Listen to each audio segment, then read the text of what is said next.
Oke, di mitosis di masing-masing sel sperma dan sel telur itu ada 23 kromosom ya. Nah, dalam proses meiosis itu terjadi reduksi di mana at the first we have 46 kromosom. Kemudian direduksi jadi 23, kemudian nanti dia akan terus berkurang, dia akan terus tetap menjadi 23. Jadi di-divide ya 46 jadi 23, kemudian ke bawahnya tetap 23. Nah, lanjut, ini adalah proses apa ya kira-kira?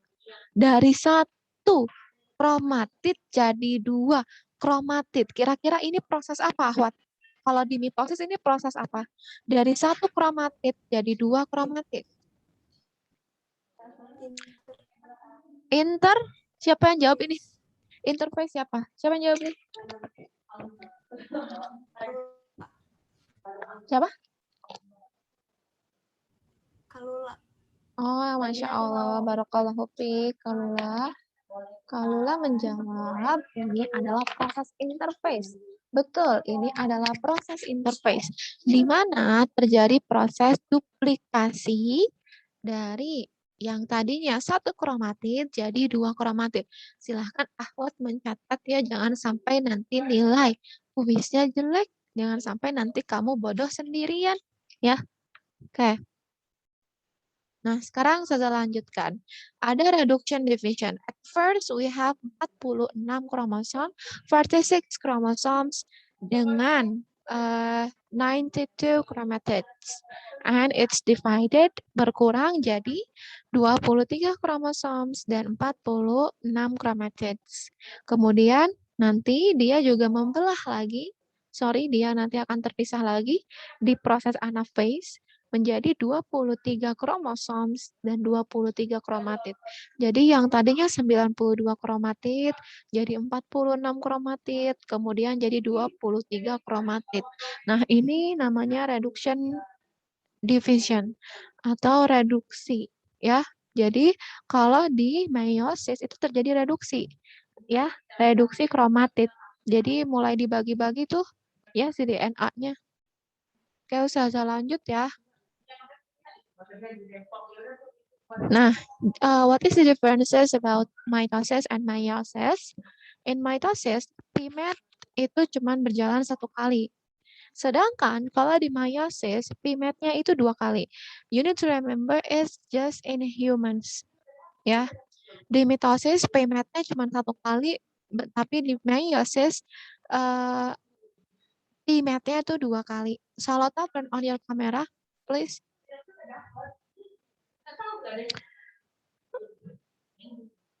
Oke, Rifka telat. Oke. Nah, lanjut ya. Nah, sekarang kita masuk ke profase pertama. Ya, silakan dicatat. Kita masuk ke profase yang pertama. Di profase yang pertama itu ada proses nanti si kromosom dengan jenis yang sama itu akan berkumpul. Kromosom yang memiliki jenis yang sama, kromosom yang memiliki ukuran yang sama itu akan berkumpul di profase tahap 1. Ya, silahkan sambil dicatat, Ahmad. Saya cuma kasih gambar doang di sini. Ya, di profase tahap 1 itu nanti kromosomnya akan berkumpul sesuai jenisnya, ya, sesuai jenisnya dan sesuai dengan ukurannya. Nah, ini ya, homolog kromosom atau kromosom yang sama ukurannya, kemudian dia bawa materi genetik yang sama. Misal nih, ayah bawa kromosom untuk warna mata, ibu juga bawa kromosom untuk warna mata. Nah, nanti si genetik ini akan berkumpul, kemudian melakukan crossing over.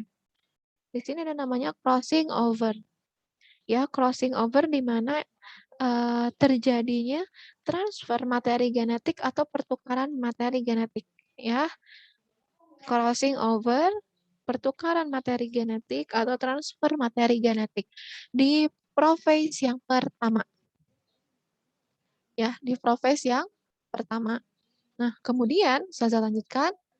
Oke, ini terjadi crossing over ya. Dia terjadi transfer materi genetik dari biru ke hijau, dari hijau ke biru. Ya, kurang lebih seperti ini. Ya, jadi ada proses crossing over di profase yang pertama, ya. Di profase yang pertama ada proses crossing over, di mana ada pertukaran materi genetik, ya, dari yang hijau ke biru, dari yang biru ke hijau.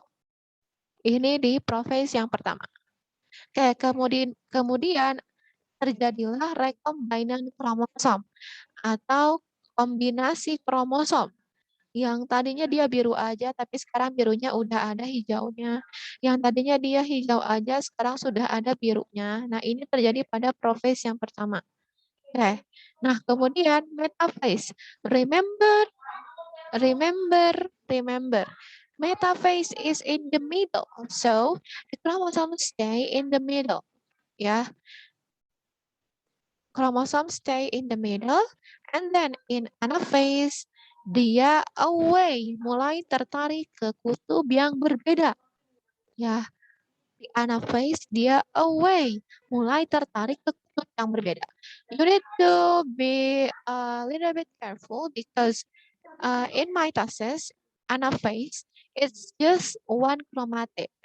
But in anaphase, in meiosis, mereka itu nariknya 2 kromatid. Jadi kalau di anaphase mitosis itu yang ditarik cuman 1 kromatid nih, ini 1 kromatid. Tapi kalau di anaphase yang ada di meiosis dia narik 2 kromatid. Hati-hati yang ditarik 2 kromatid. Ingat, yang ditarik 2 kromatid. Beda sama yang di anaphase mitosis. Kalau di anaphase meiosis itu yang ditarik 2 kromatid. Nih, ini harus lebih teliti, ya. Oke, kemudian di telophase dia mulai terbentuk inti sel, kemudian nanti dia akan membelah melalui proses cytokinesis. Nah, ini dia. Sebelum interface, itu kromatidnya ada 46. Nah, setelah interface, dia kromatidnya ada 92 karena dia menduplikasi. Kemudian after meiosis yang pertama, itu menjadi 46 karena tadi terbelah ya. Karena adanya ini nih, ini ketarik, kebelah, di meiosis yang pertama, itu jadi cuma 46 kromosomnya. Ya, oke, sudah, nanti kita lanjutkan di meiosis yang kedua. Oke, sekarang kita lanjut. Kalian tuh nyatet nggak? Ini Salata bengong-bengong aja. Salata nyatet nggak? Nyatet Salata, Alia, terus siapa nih yang lain? Silakan mencatat. Kalau Ustazah udah kayak kereta, Ustazah please stop for a while. Aku mau nyatet gitu. Silakan bilang kayak gitu, it's okay. Ya, oke. Pokoknya kalau nanti kalian bodoh sendirian bukan salah Ustazah. Ustazah sudah minta kalian untuk mencatat pembelajaran. Ya, oke. Ustazah lanjut ya. Ustazah ulang dulu. Kita ada eh, interface, after interface, prophase yang pertama, kemudian metaphase yang pertama, anaphase yang pertama, and telophase yang pertama, and cytokinesis. After that, kita mau lanjut ke prophase yang kedua. Jadi habis PMAT yang pertama, kita mau lanjut ke PMAT yang kedua. Nah, PMAT yang pertama itu menghasilkan 2 sel anakan. Kita akan lanjut ke PMAT berikutnya. Nah, sekarang dari sel anakan yang dihasilkan dari PMAT yang pertama, itu kita akan melakukan hal yang sama di tahap P yang kedua. Ini prophase, oke. Kita akan di prophase yang kedua, itu ada pemecahan nukleusnya menghilang, ya. Di prophase yang kedua, nukleusnya menghilang. Kemudian, seperti biasa, metaphase in the middle, ya. Dua-duanya itu in the middle, ininya kromosomnya, ya, dari kedua sel anakan tersebut. Kemudian anaphase, ya. Oh, sorry, di sini masih metaphase. What is the difference metaphase yang di pertama dan yang di kedua? Nah, kalau yang di pertama ini ada 2. Ya, di sini ada 2 kromosom. kromosom misalkan di sini kromosom ayah, kromosom ibu misal, ya. Kemudian dia kan nanti ketarik nih dua-duanya, ketarik, ini ada 2, sedangkan kalau di sini dia cuma ada 1, berarti kalau cuma ada 1 nanti dia terbelah ya, membawa masing-masing 1 kromatid. Ngerti nggak maksudnya? Kalau ini kan ada 2, maka ini bisa deh kamu dapat 1 ya, kamu juga dapat 1. Tapi kalau di metaphase yang kedua cuma ada 1. Kalau ada 1 berarti taruhan ya, kamu setengah, aku setengah. Ya, ini bedanya di metafase yang pertama dan metafase yang kedua. Ya, ini perbedaan di metafase pertama dan metafase kedua. Metafase pertama itu ada 2, ya, ada 2 kromosom. Sedangkan di metafase yang kedua itu cuma ada 1 kromosom. Sehingga seperti ini pembelahannya, ya, diambil setengah-setengah, ya. Oke.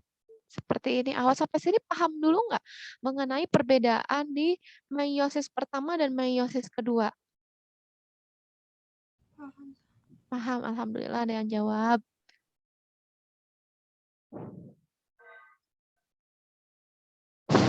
Ngerti aja tapi nggak tahu nyatetnya gimana. Oke. Ya. Oke, saya lanjutkan. Nah, sekarang kita akan masuk ke telophase yang kedua. Sama seperti di telophase yang pertama, di sini ada pembentukan kembali inti sel, kemudian melalui cytokinesis, dia akan terpisah. Ya, oke, ini pembentukan inti sel kembali, kemudian melalui sitokinesis dia akan terpisah. Jadi setelah interface tadi kita punya 46 kromatid, kemudian after interface kita punya 92 kromatid karena di interface ada duplikasi. After meiosis yang pertama itu ada 46 kromatid, dan after meiosis yang kedua kita ada 23 kromatid. Artinya di sini adalah proses reduksi atau pengurangan di meiosis yang pertama ke meiosis yang kedua. Ini yang menyebabkan kenapa sperma dan sel telur kromosomnya cuma 23 karena ada tahap meiosis ini. Ya. Oke, kenapa kalian harus paham? Ya setidaknya kalian tuh tahu gitu. Iya silakan Amirah untuk ke toilet. Tahu gitu kalian tuh berasal dari mana. Ya. Oke. Ini tahap-tahapnya ya. The first one interface. Nah, di interface dia masih diploid atau 2N di mana kromosomnya itu ada 46. Kemudian di prophase yang pertama kromosom pair up ya. Yang tadi ada crossing over. Nah, karena crossing over itu ada variasi genetik ya.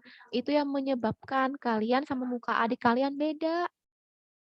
Kemudian ada metaphase in the middle, meiotic spindle di tengah ya. Kromosom line up at equator, jadi kromosom itu berjejer di tengah. And then anaphase. Anaphase is chromosome pulled apart. Kromosom ditarik away ya, menjauhi kutub yang berbeda. And then telophase 1 and cytokinesis terjadi anak yang pertama. Nah, sekarang anak yang pertama ini akan melalui PMET yang kedua ya.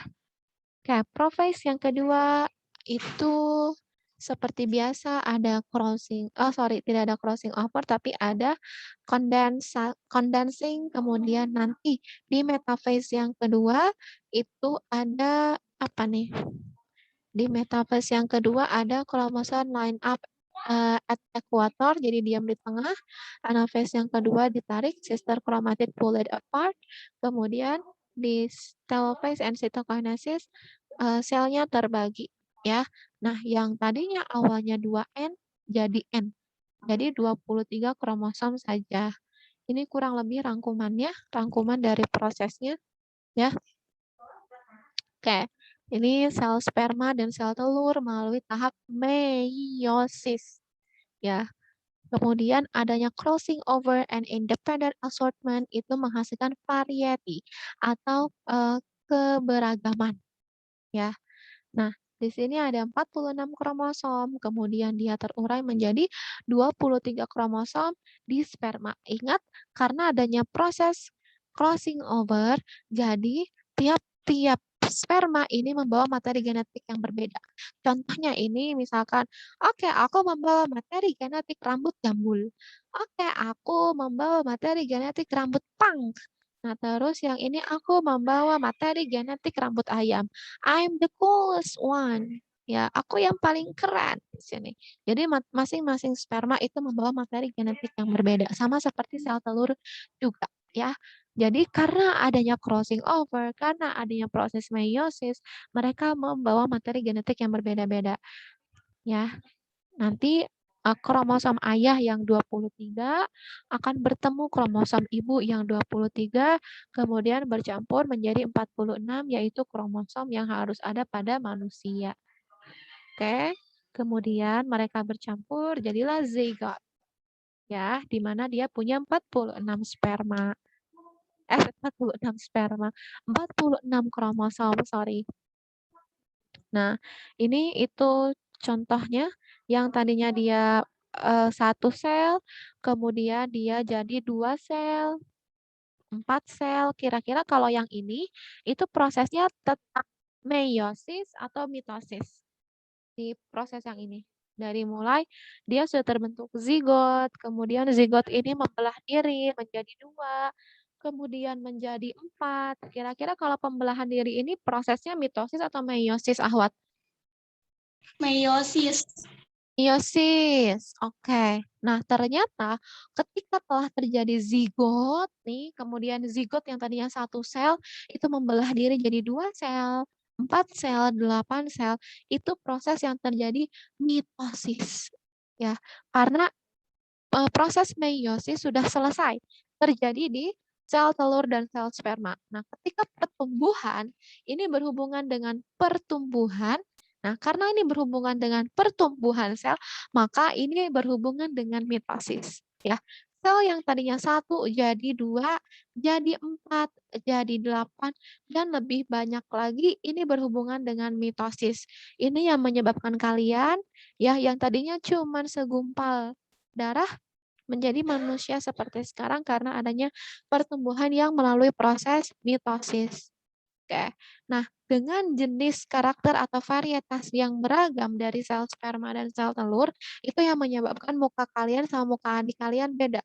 Karena sperma yang terjadi perkawinan dan sel telur yang terjadi perkawinan juga berbeda, ya. Ini contohnya, ya. Kayak karakteristik ini didapatkan dari hasil meiosis. Oke, sampai meiosis ada yang bertanyakan dulu nggak, Ahwat? Ada yang ingin bertanya? Sebelum kita lanjut ke organ-organ reproduksi pada manusia. Ada? Ada pertanyaan? Belum ada, Zah. Belum ada. Oke, Ustazah stop share screen dulu. Setelah ini kita akan masuk ke materi alat reproduksi pada laki-laki dan perempuan. Ya. Ini baru jam 9, kita belajar sampai 9.25, kita masih punya waktu 25 menit lagi. Ya, sudah stop share screen dulu sebentar.